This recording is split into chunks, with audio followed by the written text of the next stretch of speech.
Senhor, nós apresentamos a Ti esta palavra, as nossas vidas, Pai. Esse é o momento em que nos abrimos para ouvir a Tua voz. E em oração pedimos agora, Espírito Santo, fale conosco. Há pessoas aqui sedentas para Te ouvir, Senhor. Esse povo se reúne aqui nesta igreja para ouvir a Tua voz e não a minha. Há um povo que vai assistir pelo YouTube esta palavra e também será marcado e alimentado pela Tua ministração, Senhor. Usa-nos agora. É o que nós Te pedimos em nome de Jesus. Amém e amém. O tema de hoje é oração, um estilo de vida. Oração, um estilo de vida. Daniel capítulo 6, versículo 10. Daniel, pois, quando soube que a escritura estava assinada, entrou em sua casa e em cima no seu quarto, onde havia janelas abertas do lado de Jerusalém, 3 vezes por dia se punha de joelhos e orava e dava graças diante do seu Deus, como costumava fazer. Amém, irmãos? Esse texto você já conhece muito bem. Daniel era um servo de Deus, morava sob o domínio de outros reinos, como o reino da Babilônia, o reino da Pérsia. E esses reinos, com os seus reis, faziam decretos, justamente para perseguir o povo de Deus.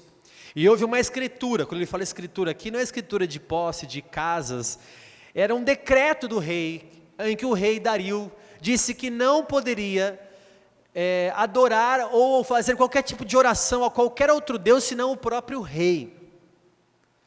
Ao lançar esse decreto, já concuminado ali com algumas pessoas que estavam querendo a cabeça de Daniel, Daniel, sabendo da história, foi para o quarto orar, onde havia janelas abertas, de frente para Jerusalém, e 3 vezes por dia ele se põe de joelhos a orar. Alguém poderia dizer assim, Daniel, a coisa apertou e você foi orar, o calo apertou, o negócio engrossou para o teu lado, e aí você correu para orar. Mas não é isso que a Bíblia fala.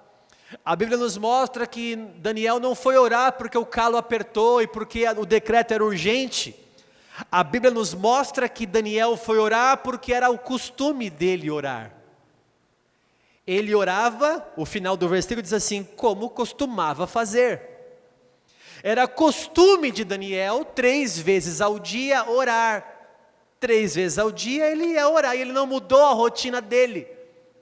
Daniel não foi orar porque o calo apertou. Daniel foi orar porque ele tinha oração como modo de vida. E há uma diferença muito grande, gente, quando nós oramos quando estamos aflitos, ou quando oramos quando temos oração como estilo de viver, como um hábito de vida. Há uma diferença muito grande. O Senhor fala em Oséias capítulo 5, que quando ele aperta o calo, cedo nós buscamos ao Senhor. O texto diz assim, irei e voltarei para o meu lugar, até que reconheçam culpados e busquem a minha face. Veja o que Deus fala. Estando eles angustiados, cedo me buscarão. O povo estando angustiado, rapidinho vai buscar a Deus. Rapidinho volta-se a face ao Senhor. Deus usa isso até como recurso para a gente não se perder. Quando alguns vão se perder, ele vai lá e faz a ferida, ele fez a ferida e ele a sarará. Parece que Deus dá um apertozinho para dizer assim, se eu não apertar você, eu te perco. Então eu dou aquele aperto para você se voltar para mim de novo, porque assim é um recurso que eu tenho para eu não perder você. Irmãos, nós não podemos usar a oração como o último recurso para nos livrar da angústia que nós estamos passando. Não que seja errado fazer isso. Aliás, na palavra de Deus, há muitas orações e salmos assim. Alguns salmos que dizem assim, eu clamei ao Senhor e o Senhor me enviou. Clamei ao Senhor na minha angústia e o Senhor me enviou o livramento. Na angústia clamei por socorro e o Senhor me ouviu. Não que seja errado você clamar no dia da angústia, mas quando você chega perto de Deus, quando você está precisando de alguma coisa, e você não chegou a semana inteira, você não fica constrangido? Você vai para Deus para pedir alguma coisa, aí você fala assim, Deus, eu vou orar agora. Eu não orei a semana toda. Mas agora eu vou orar. Aí Deus fala, Ele não fala, mas você sente assim, né? Agora eu estou te buscando, estou precisando, né? Deus, o Senhor sabe que eu não te busquei a semana inteira, o mês, faz 1 ano que eu não oro, mas agora eu preciso orar. Agora eu preciso falar. A gente não tem nem cara para falar com Deus. Senhor, que cara eu vou chegar a Ti? São igual aquelas pessoas que te ligam, aí você fala assim, o que ela quer? Porque só está me ligando porque quer alguma coisa. Pois não. Por que você está aqui? O que você está precisando agora? Você tem alguns parentes que quando te ligam, você fala, Jesus, já sei o que eles querem. Ou é dinheiro. Irmão, só que Deus está vendo vocês fazer a mesma coisa com Ele. Deus, eu preciso fazer uma ligação para o céu agora. Tá bom, o que você quer? Vai. Você já veio pedir? Você não fala comigo a semana toda, você não tem a oração como estilo de vida. Na verdade, você está angustiado. E sem mim nada podeis fazer. Como o Cleiton falou, agora eu preciso do impossível que só o Senhor pode fazer. Eu só sei fazer o possível, o impossível está nas tuas mãos, agora eu preciso, como último recurso, né? Fazer o quê? Eu vou ter que falar com Deus. Irmãos, nós desejamos ter uma igreja que se posiciona em oração, como estilo de vida e modo, hábito de oração, E eu quero falar de algumas coisas aqui acerca da oração, que Deus ministrou no meu coração. Temos que nos preocupar com algumas coisas. Primeiro, com a frequência de oração. Qual a sua frequência de oração? Bispo, eu oro o tempo todo, porque 1 Tessalonicenses 5,17, um texto muito curtinho que diz assim, orai sem cessar. Orai sem cessar. Isso é frequência. É orar sem parar de orar. E eu te pergunto, quanto você está orando? Agora eu vou explicar por que nós estamos ministrando essa palavra hoje. Foi feita uma enquete aqui na igreja com algumas pessoas que vêm na oração de quarta-feira. E nessa enquete anônima que foi feita aqui na igreja, de mulheres que estavam aqui, as mulheres, quando é anônimo, elas conseguem se abrir e revelar o que realmente estão passando. E muitas delas disseram assim, não tenho vida de oração, não estou orando, não estou clamando a Deus. A gente não sabe quem é, mas visto o número de pessoas que falaram a mesma coisa, vimos a necessidade de pregar essa palavra hoje aqui na igreja. Porque o que adianta, irmãos, nós falamos das coisas mais profundas, se a gente não consegue falar do primordial que é oração. Eu digo sempre que falar para o crente sobre oração é quase que um pleonasmo. Sabe o que é um pleonasmo? É quando você é redundante, quando você fala assim, subir para cima, descer para baixo, entrar para dentro, sair para fora. É como se falasse assim, crente ora, mas é crente ora. Mandar o crente orar é ser redundante até. É ser redundante demais, mas a verdade é essa, que nós oramos quando estamos na igreja. Eu sei que você não, irmão, é claro que você ora todos os dias sem cessar. Eu sei que a hora que você acordou, você já orou. Eu sei que você não ia levantar da cama sem orar a Deus antes. Eu sei que você é uma pessoa que tem uma vida de oração muito competente. Aliás, eu sei que na hora de você almoçar, você nem pegou no garfo, na faca, disse, todo mundo se reúne aqui em volta da mesa, ninguém põe a comida na boca antes de orar. Eu sei que você fez isso hoje, porque, claro, você é um cristão da igreja. E eu sei também que agora à tarde, enquanto você estava na sua casa, em vez de você dormir, ou assistir televisão, ou filme, alguma coisa, você reservou um tempo para você orar. E já veio para cá orado, já orou hoje umas 3 vezes antes de chegar aqui na igreja para orar. E é óbvio que a hora que você for dormir, você vai orar também. Porque claro que você não vai falar assim, estou muito cansado hoje para orar, e vai deitar, e vai dormir sem falar com o teu Deus.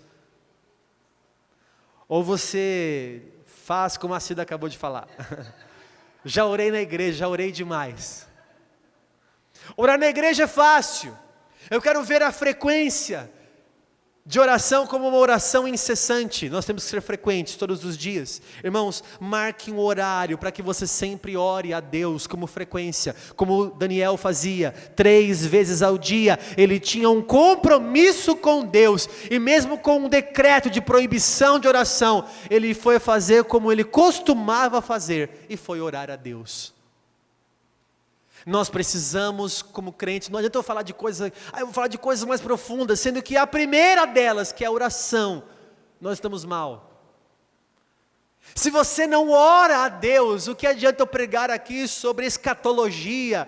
Vamos pregar sobre a tribulação, o milênio, novos céus e nova terra, as 70 semanas de Daniel. Por que eu vou pregar isso? Se na verdade nós não sabemos fazer como Daniel, dobrar o joelho e dizer assim: Pai. Não sabemos orar o Pai Nosso que nós cantamos aqui, Pai Nosso que estás nos céus. Será que, às vezes, tem pessoas aqui que não sabem orar o Pai Nosso. Há pessoas aqui que não sabem falar com Deus. Eu não sei orar, eu não gosto de orar, eu não oro. Talvez essa palavra vai entrar no teu coração hoje, porque há quanto tempo que você não ora? Há pessoas aqui que eu tenho certeza que passam a semana sem orar. Hoje o dia inteiro você só foi orar aqui, na igreja, acordou, foi fazer todas as coisas, e o seu domingo não foi consagrado a Deus. Você está consagrando esse momento, agora que você entrou aqui, orou alguns minutos aqui com a Roseli, que orou bastante, né? Mas você não orou na sua casa, não é hábito de oração, é oração quando todo mundo está orando junto aqui na igreja, não é frequência de oração. Não só a frequência. Segunda coisa que eu tenho me preocupado com a oração da igreja é a qualidade. A qualidade da oração. Sabe, irmãos, o mal desse século é a falta de tempo. Parece que Satanás achou a saída. Ele não consegue nos vencer com uma coisa, nem com outra, nem com outra. Ele fala: já sei o que eu vou fazer, eu vou atolar eles de compromisso. Eles vão trabalhar de domingo a domingo. Não vai ter tempo, vai ter 3 empregos, vai ter mais compromissos ainda, e mais compromisso, e mais. Eu vou inventar algumas coisas mais legais ainda, Netflix. Eu vou inventar mais que não vai dar tempo. Não vai dar tempo para eles se ajoelharem e orarem. Não vai dar tempo. Nós precisamos aprender que nós precisamos reservar um tempo a Deus. Geralmente a gente faz nossa oração assim: eu estou dirigindo o carro, aí eu vou orando. Aí eu estou caminhando, aí eu vou orando. Não que seja errado, tá? Não é errado isso aí. Eu estou lavando louça e estou orando. Amém. Mas e aquele período de qualidade? Escuta o que eu vou te falar, irmãos. Aquele período que você vai dizer assim: eu vou me trancar no quarto, e como diz Mateus capítulo 6, fechada a porta do meu quarto, eu falo com Deus que está em secreto, e o meu Deus que vem em secreto me recompensará. Em que ninguém vai falar comigo agora.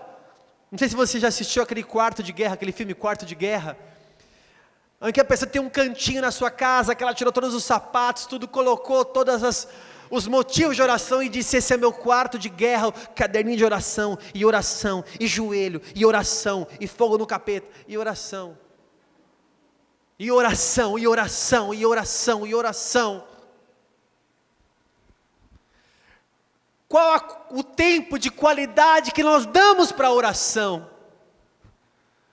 Quando a gente vai assistir um filme lá em casa, a gente faz assim: a gente abre o sofá abre assim, eu ponho o puff na frente para colocar meu pé, a pastora faz pipoca, a gente liga o ar, ou no quente ou no frio, e aí liga a tela, apaga a luz, e aí, silêncio, silêncio, criança, senta aqui do lado do papai e tal, dou um brinquedinho para as meninas, e E para a oração?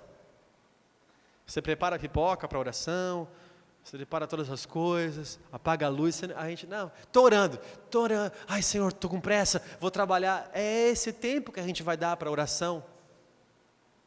Daniel parava tudo, ia para o quarto, se ajoelhava e orava a Deus como costumava fazer. Nós não podemos ser uma igreja de fachada. A oração é o aquecedor da igreja, é a chama que não pode apagar. Pode apagar tudo, mas nós somos mais do que tudo um grupo de oração. Nós não somos um grupo de eventos, não somos uma agência de publicidade, não somos um grupo de cantorias, nós somos um grupo de oração, porque esta casa será chamada casa de oração. Aleluia, glória a Deus.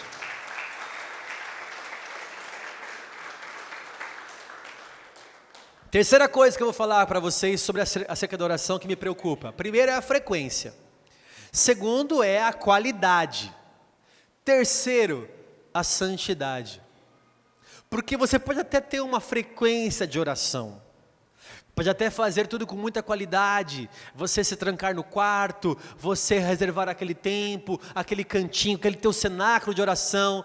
Mas se você não tiver uma vida com Deus, sua oração não passa do teto.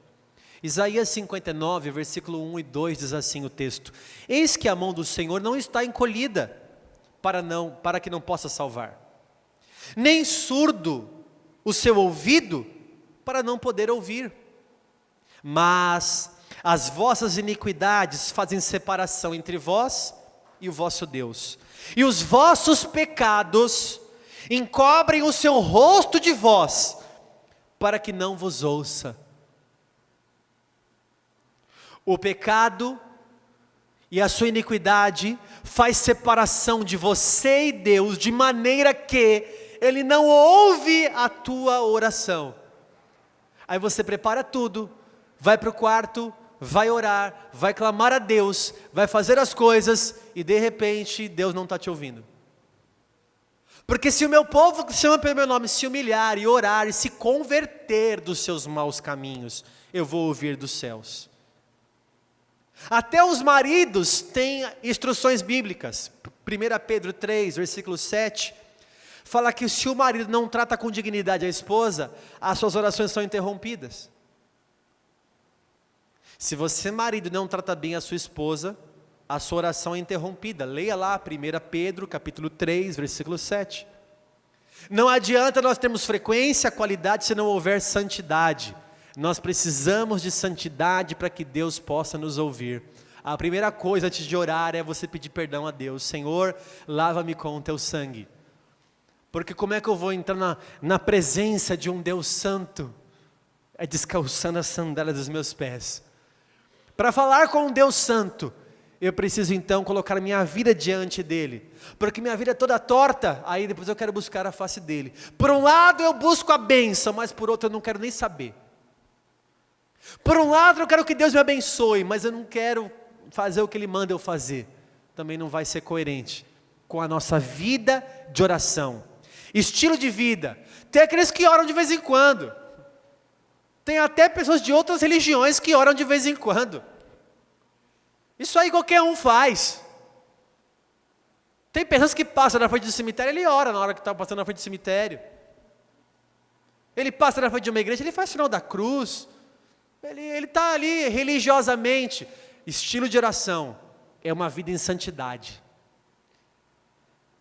Modo de oração, hábito de vida é estar com Cristo o tempo todo, orando sem cessar, vivendo com Ele em santidade. Quem entendeu, diga amém. Então a gente só conhecer um pouco mais o poder da oração, a gente está conhecendo muito pouco. A gente tem que aprender, irmãos, que a oração é uma arma de um poder incalculável. Pensa comigo, irmãos. Josué orou na Bíblia, e o sol parou, e a lua se deteve.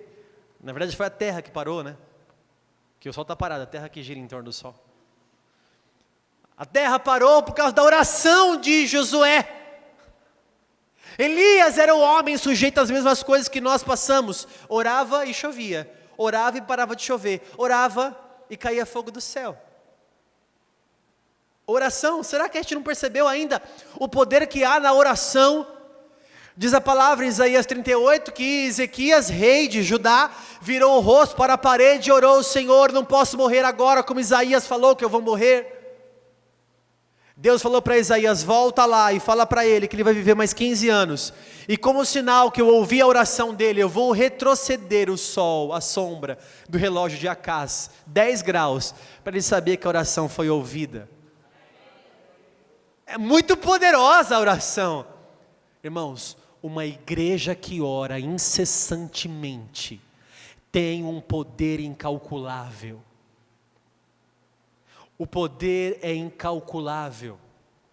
Primeiro, vem comigo. 3 coisas eu vou falar sobre oração agora. Primeiro, uma igreja com oração incessante.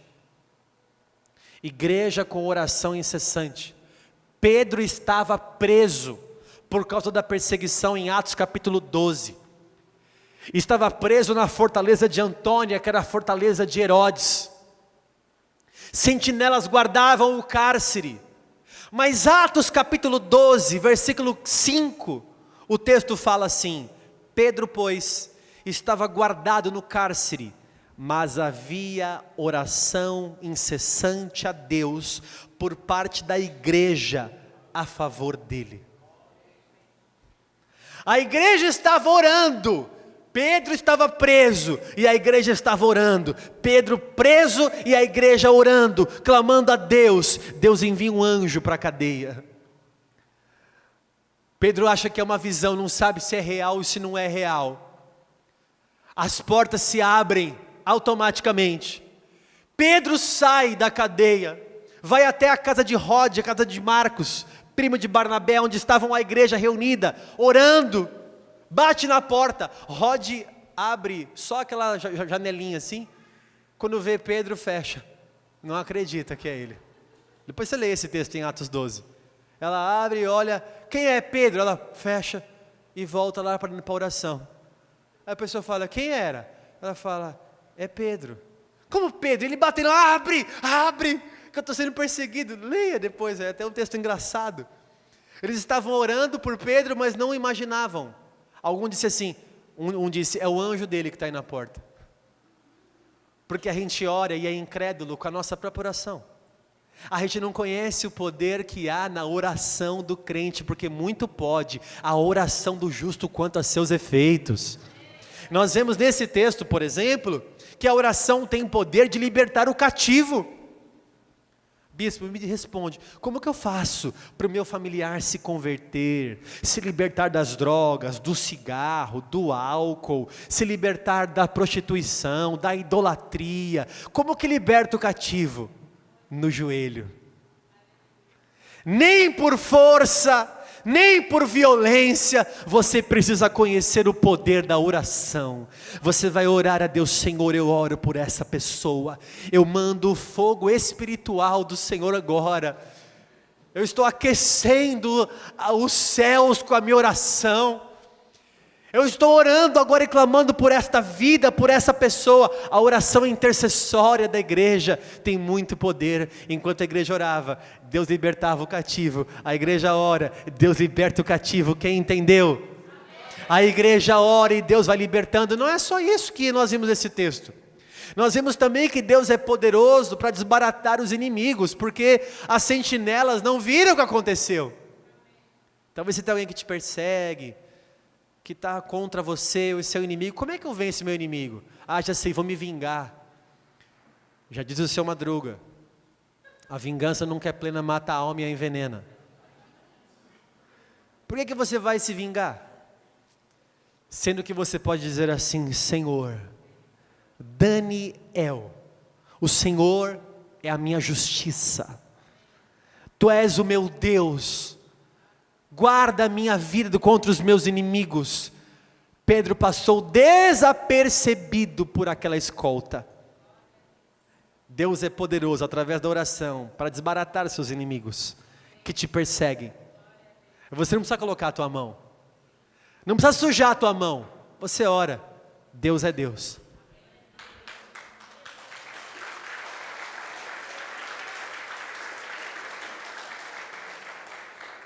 A oração é poderosa para abrir portas.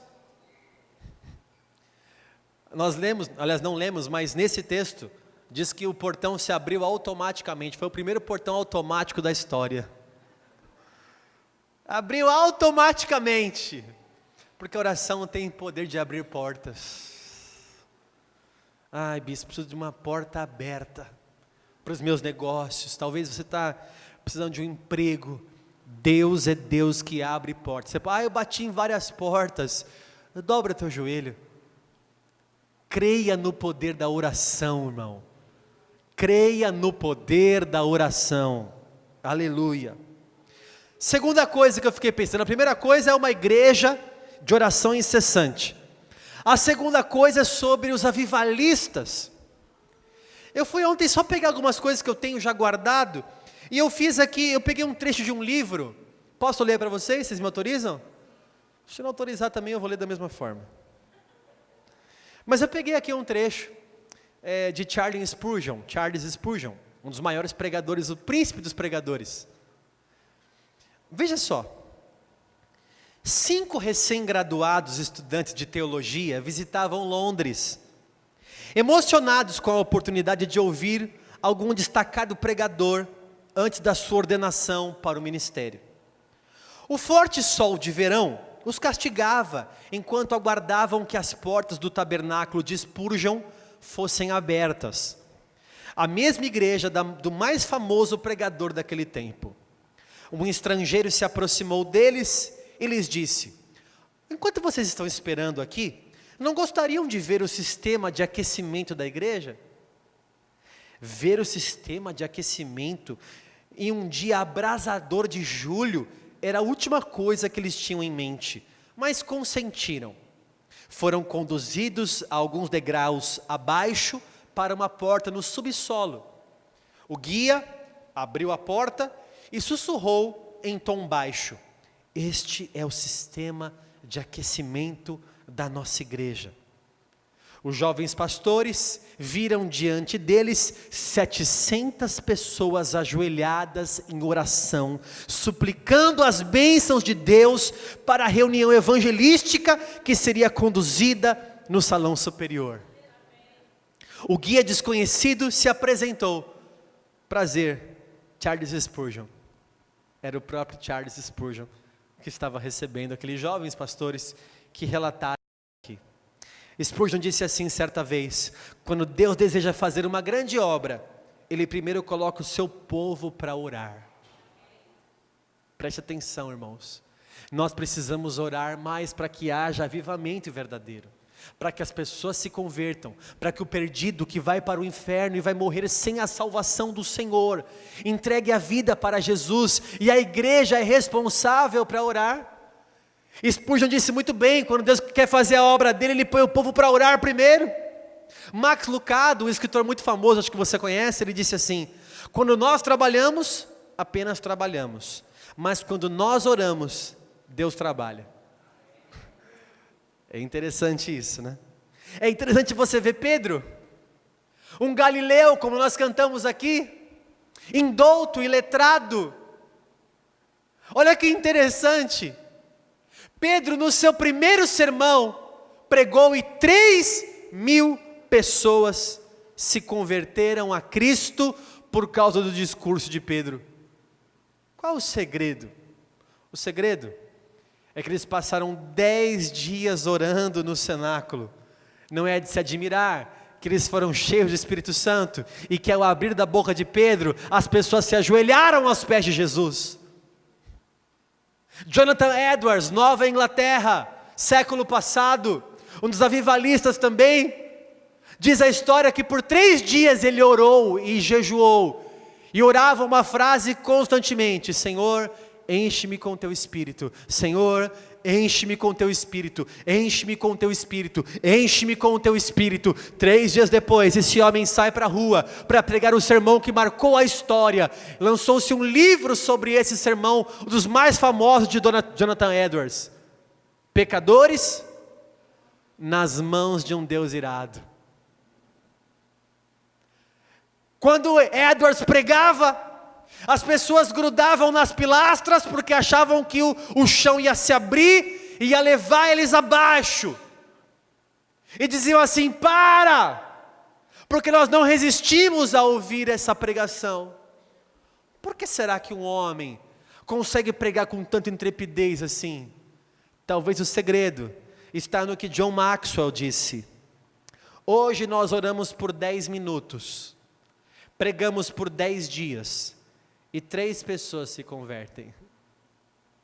Pedro orou por 10 dias, pregou por 1 minuto, e 3.000 pessoas se converteram. Nós estamos invertendo o que é primordial. A gente quer pregar muito, ninguém vai se converter, por quê? Levanta a mão, aceita Jesus, levanta a mão. A gente conhece hoje como apelo, porque eu tenho que apelar. Eu estou apelando para você aceitar aquilo que era só dizer assim: Jesus está aqui porque Ele prometeu. Entregue a sua vida para Ele. O próprio Espírito Santo, com o aquecimento da igreja, já produz um reboliço nas pessoas. O pecador não consegue ficar diante da face do Senhor por causa da oração, e ele se rende em lágrimas e se converte a Jesus Cristo. Agora pode aplaudir.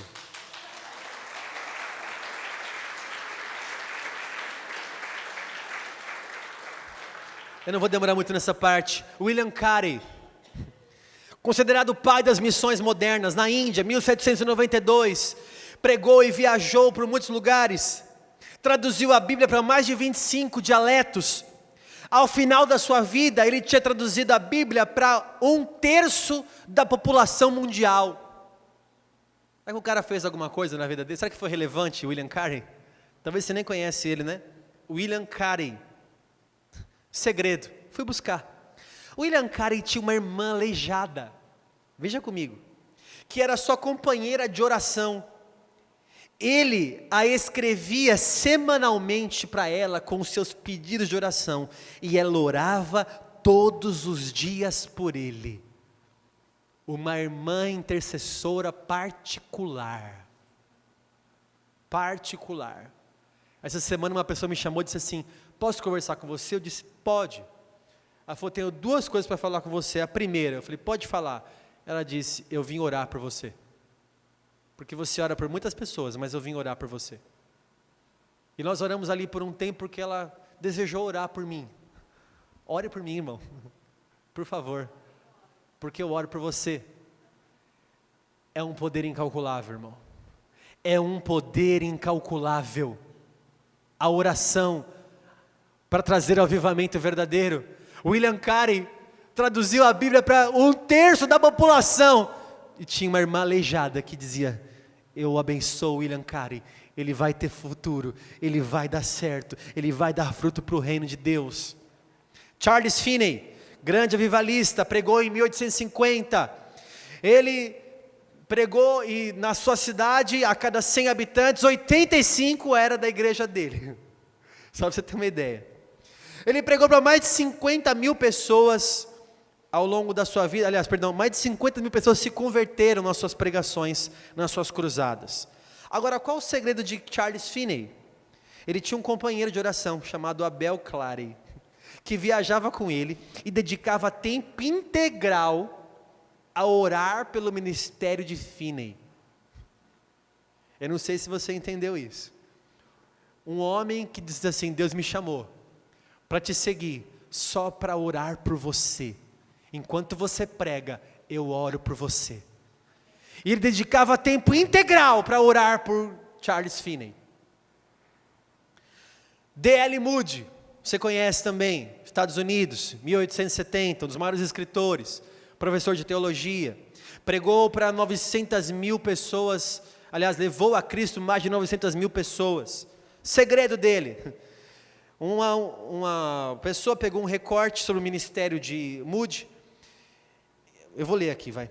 Marian Adelaide leu um recorte sobre o ministério de Moody e começou a interceder por ele regularmente, além de mobilizar outros a se unirem a ela.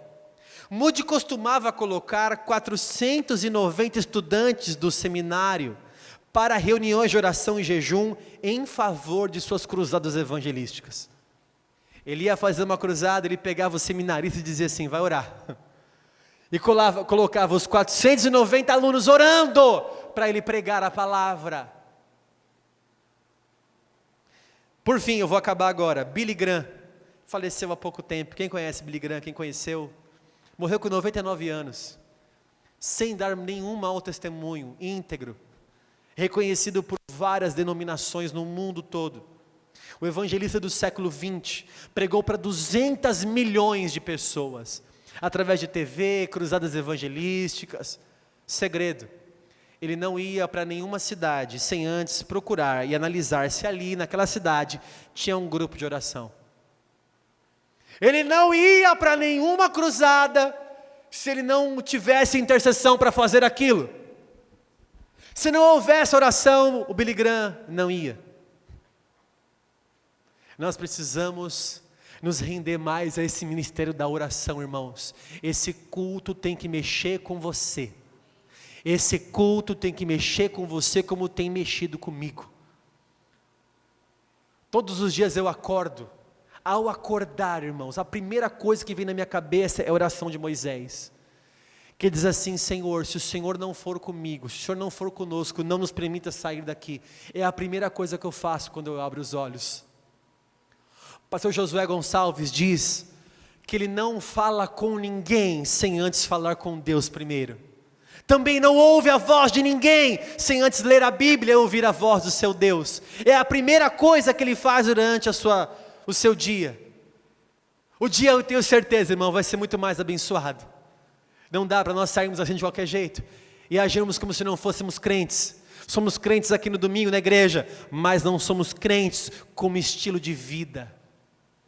Por fim, eu disse: a igreja com oração incessante, os avivalistas da igreja e a vitória que nós tanto desejamos.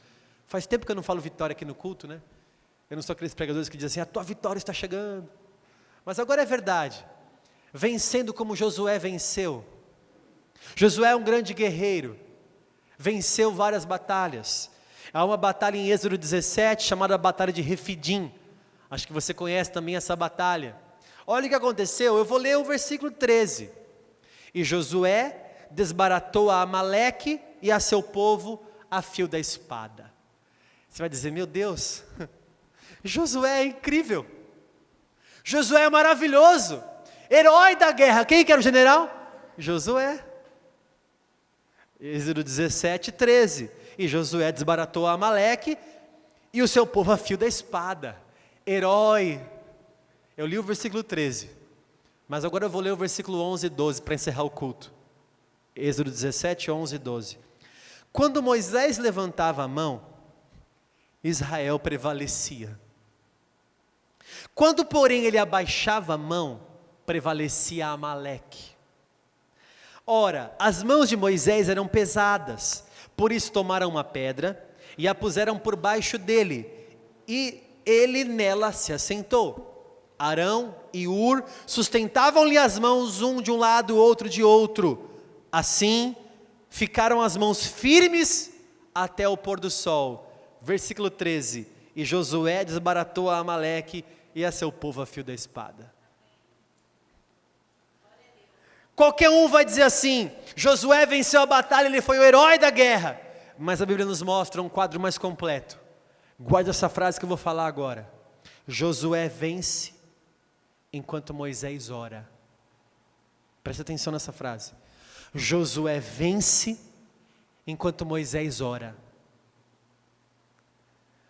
Veja o segredo. Quando Moisés abaixava a mão, o povo perdia. Levantava a mão, o povo tinha vitória. Não era uma coisa mística não, tá? Tipo um voodoo, não é nada disso. Era a intercessão, simbolizava a oração de Moisés por Josué. Josué só teve vitória porque Moisés estava em oração. Sem Moisés não há vitória. Sem oração, não pense que você vai conseguir todas as coisas que você quer com o braço da sua carne. É hora de usarmos o recurso que Deus nos deu, orar. Vamos orar, irmãos. Chegou a hora de nós mexermos os céus, e mais do que isso, fazer com que a oração seja um estilo de vida. Só Jesus pode fazer você ter um hábito de vida de oração. Não basta você orar só aqui no culto, você precisa ter vida de oração. Quem hoje aqui está disposto a mudar seu estilo de vida, para ter um estilo de vida consagrado a Deus, diga amém. Amém. Fique em pé, por favor. Aleluia.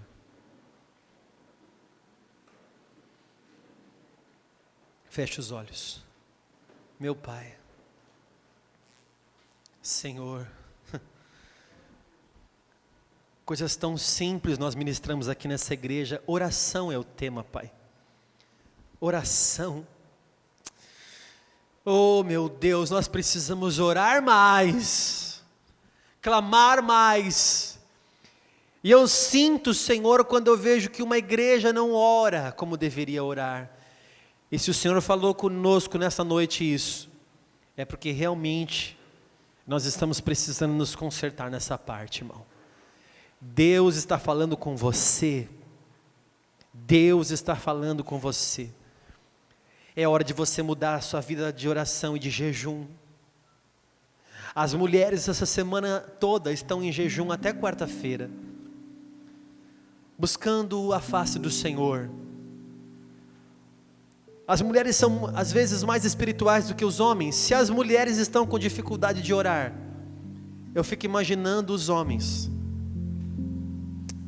Meu Deus, que saudade de ver pessoas com calo no joelho, Pai. Como aquelas mulheres do coque que nós falamos, como intercessoras, senhoras, avós.